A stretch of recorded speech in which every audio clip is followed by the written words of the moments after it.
ಏಕೋ ಬಹೂನಾಮಾಸಿ ಮನ್ಯವೇಳಿತೋ ವಿಷಂ ವಿಷಂ ಯುಧಯೇ ಸಂಶೇಷಾಧೇ ಅಕೃತ್ತರುಕ್ತ್ವಯಾ ಯುಜಾ ವಯಂ ದ್ಯುಮಂತಂ ಘೋಷಂ ವಿಜಯಾಯ ಕೃಣ್ಮಹೇ. ಭೀಮಸೇನ ನರಸಿಂಹದೇವರಿಗೆ ಹೇಳ್ತಾ ಇದ್ದಾನೆ, ನರಸಿಂಹನೇ, ಎಲ್ಲರಿಂದಲೂ ಸ್ತುತ್ಯನಾದವನು ನೀನು. ಅಂಥವನು ಎಲ್ಲ ಶತ್ರುಗಳನ್ನು ಕೂಡ, ಎಷ್ಟೇ ಜನ ಶತ್ರುಗಳು ಆಕ್ರಮಿಸಲಿ ನಿನ್ನನ್ನು ಅಥವಾ ನಿನ್ನ ಭಕ್ತರನ್ನು, ಅವರೆಲ್ಲರನ್ನೂ ನೀನೊಬ್ಬನೇ ಎದುರಿಸಬಲ್ಲೆ. ಹೀಗೆ ನಿನ್ನ ಈ ಶಕ್ತಿ ಏನಿದೆ, ಆ ಶಕ್ತಿಯಿಂದ ನಮ್ಮೆಲ್ಲರನ್ನೂ ಕೂಡ, ಪ್ರತಿಯೊಬ್ಬ ಸೈನಿಕನನ್ನು ಕೂಡ ಯುದ್ಧಕ್ಕೆ ಅಣಿಗೊಳಿಸು, ಸಿದ್ಧರನ್ನಾಗಿ ಮಾಡು. ನಿನ್ನ ಈ ಜ್ಞಾನದ ಪ್ರಕಾಶಕ್ಕೆ ಎಂದೂ ಕೂಡ ನಾಶ ಇಲ್ಲ. ನೀನೊಬ್ಬ ಜೊತೆಗಿದ್ದರೆ ನಾವು ಎಂಥ ಮಹಾಕಾರ್ಯವನ್ನು ಮಾಡಿಯೆವು. ಭೀಮಸೇನ ದುಶ್ಯಾಸನನ ಎದೆಯನ್ನು ಬಗೆದು ಆ ರಕ್ತವನ್ನು ಪಾನ ಮಾಡ್ತಿದ್ದಾನೆ, ನಮಗದು ಗೊತ್ತಿದೆ. ಆದ್ದರಿಂದ ಇಂಥ ಒಂದು ಜಯದ ಲಾಭ ನಮಗೇನಾಗಿದೆ, ಅದರ ಸಂಕೇತವಾಗಿ ಗೆಲುವಿನ ಸಿಂಹನಾದವನ್ನು ನಾನು ಮಾಡ್ತೇನೆ, ಗರ್ಜನೆಯನ್ನು ಮಾಡ್ತೇನೆ ಅಂತ ಭೀಮಸೇನ ಹೇಳ್ತಾ ಇದ್ದಾನೆ. ಮನ್ಯೋ ನರಸಿಂಹನೇ, ಬಹೂನಾಂ ಬಹಳ ಮಂದಿಗೆ, ಏಕಃ ಒಬ್ಬನೇ, ಈಳಿತಃ ಸ್ತುತ್ಯನಾದವನು, ಸ್ತೋತ್ರಕ್ಕೆ ಪಾತ್ರನಾದವನು ನೀನು.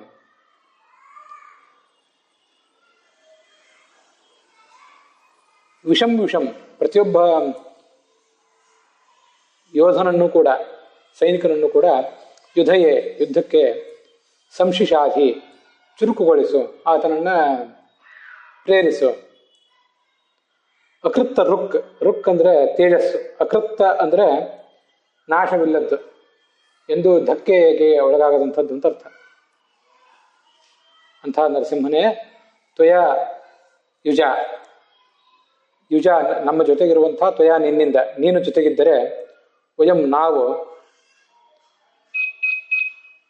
ದ್ಯುಮಂತಂ ಅಂದರೆ ಆನಂದದಿಂದ ಪ್ರಕಾಶಿಸುವಂತಹ, ಘೋಷಂ ಒಂದು ಸಿಂಹನಾದವನ್ನು ಮಾಡ್ತೇವೆ, ಕೃಣ್ಮಹೆ ಮಾಡ್ತೇವೆ. ಯಾವುದಕ್ಕಾಗಿ ಅಂದರೆ ವಿಜಯಾಯ, ನಮ್ಮ ಗೆಲುವಿನ ಸಂಕೇತವಾಗಿ ಅಂತ ಭೀಮಸೇನ ಹೇಳ್ತಾ ಇದ್ದಾನೆ. ಇದು ಭೀಮಸೇನ ಹೇಳುವಂಥ ಮಾತಾಯಿತು. ನಾವು ಈ ಮಂತ್ರವನ್ನು ಯಾವುದಕ್ಕಾಗಿ ಸ್ತುತಿಸಬೇಕು, ನಮಗಿದು ಎಂಥದೊಂದು ಸಂದೇಶವನ್ನು ಕೊಡಬೇಕು ಅನ್ನುವುದನ್ನು ಆಲೋಚನೆ ಮಾಡಬೇಕು.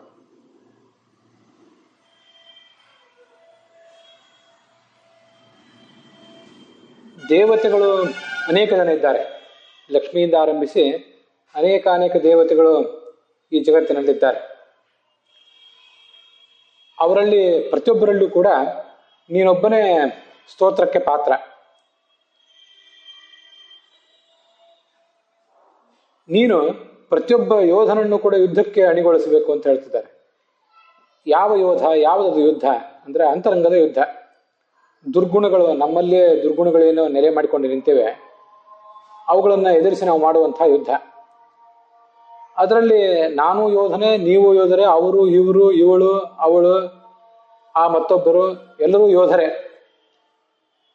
ಹೀಗೆ ಪ್ರತಿಯೊಬ್ಬ ಯೋಧನನ್ನು ಕೂಡ, ಪ್ರತಿಯೊಬ್ಬ ಸಾತ್ವಿಕನಾದಂತಹ ಭಗವದ್ಭಕ್ತನಾದ ವ್ಯಕ್ತಿಯನ್ನು ಕೂಡ ನೀನು ಯುದ್ಧಕ್ಕೆ ಅಣಿಗೊಳಿಸಬೇಕು.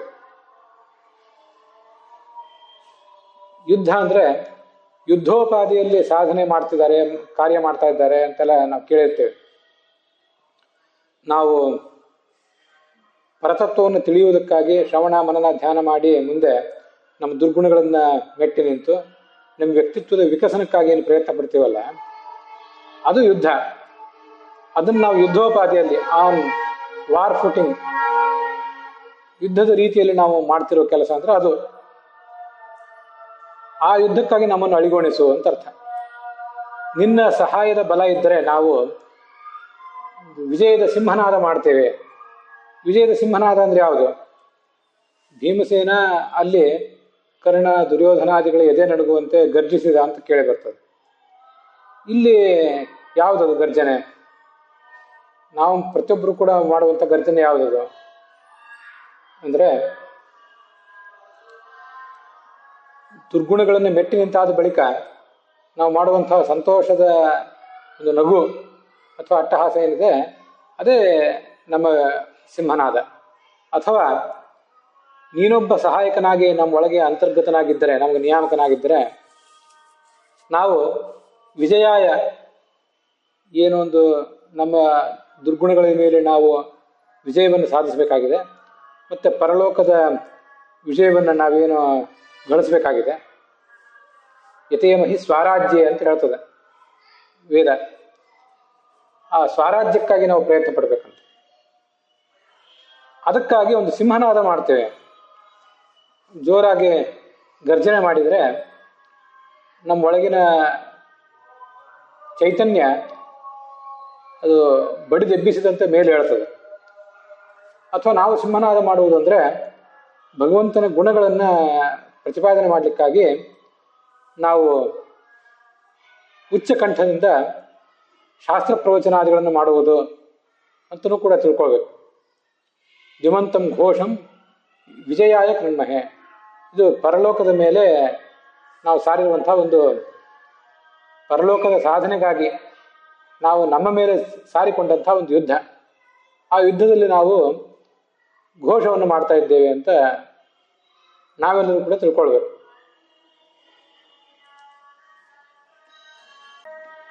ಹೀಗಿದಿಷ್ಟು ಒಟ್ಟಾರೆ ಆ ಮಂತ್ರದ ಅರ್ಥ.